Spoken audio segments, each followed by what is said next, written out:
Merasa ditipu pinjaman online, para emak-emak menggerebek pelaku di salah satu hotel Situbondo, Jawa Timur. Polisi mengamankan terduga pelaku yang berkedok pinjaman uang.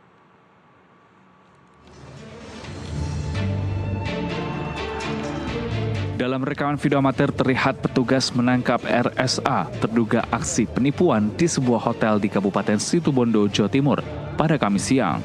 Pelaku ditangkap polisi yang menerima sinyal dari GPS mobil sewaan pelaku. Emak-emak yang ikut mengawal dalam proses penangkapan tak kuasa menahan kekesalan. Petugas pun dengan cepat bergerak menggelandang terduga pelaku ke kantor polisi untuk diperiksa. Dari keterangan salah satu korban, pelaku sudah sering menipu para korbannya dengan modus skema pinjaman.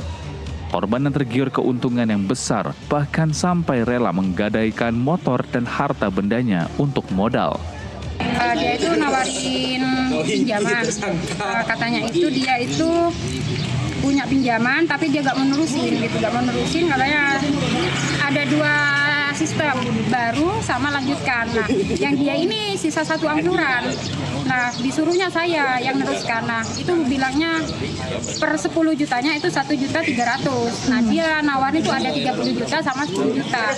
Jadi karena saya tergiur, saya mau. Petugas kepolisian membenarkan adanya dugaan kasus penipuan yang terjadi di Kabupaten Situbondo.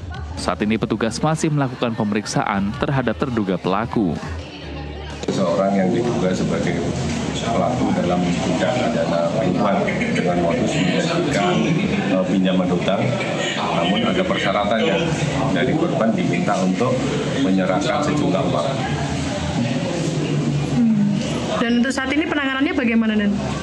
Kami lakukan pemeriksaan terhadap para korban yang mengalami kerugian dalam hal ini, dan kemudian untuk melengkapi mencukupi 2 alat bukti, kami akan melakukan pemeriksaan secara intensif untuk menetapkan pelaku ini sebagai pelaku tindak pidana penipuan. Petugas masih akan melakukan pendalaman lebih lanjut terkait ini, termasuk modus, aliran dana, dan korban lain dalam kasus ini. Dari Kabupaten Situbondo, Jawa Timur, Dian Pradipa, jurnalis ANTV melaporkan.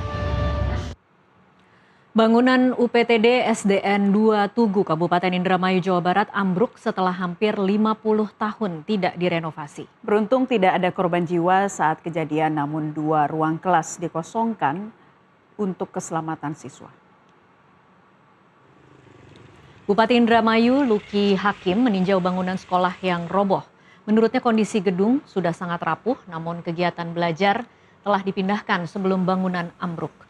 Pemerintah Kabupaten Indramayu mengaku terkendala anggaran untuk revitalisasi dan meminta dukungan pemerintah pusat. Pihak sekolah menyebut bangunan belum pernah direnovasi sejak tahun 1976. Hari ini saya meminta permohonan kepada Pak Menteri Pendidikan terkait untuk pembangunan sekolah SD yang memang sudah sangat rawan sekali ini, Pak. Bahkan sudah sampai ambruk. Kemarin ambruk, untungnya alhamdulillahnya dari sekolah punya insting bahwa ini bakalan ambruk, maka dipindahkan. Dan betul sampai roboh. Bahkan bulan lalu saat ini masih dipakai, tapi memang keadaannya sudah sangat berat. Seandainya kami di Indramayu punya uang, pasti kami akan revitalisasi, akan kami renovasi, tapi karena kami tidak ada anggarannya. Lama, berapa tahun? 2022.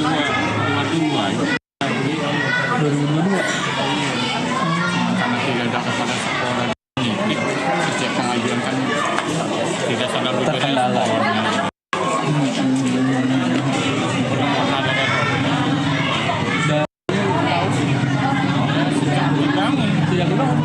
Tahun berapa?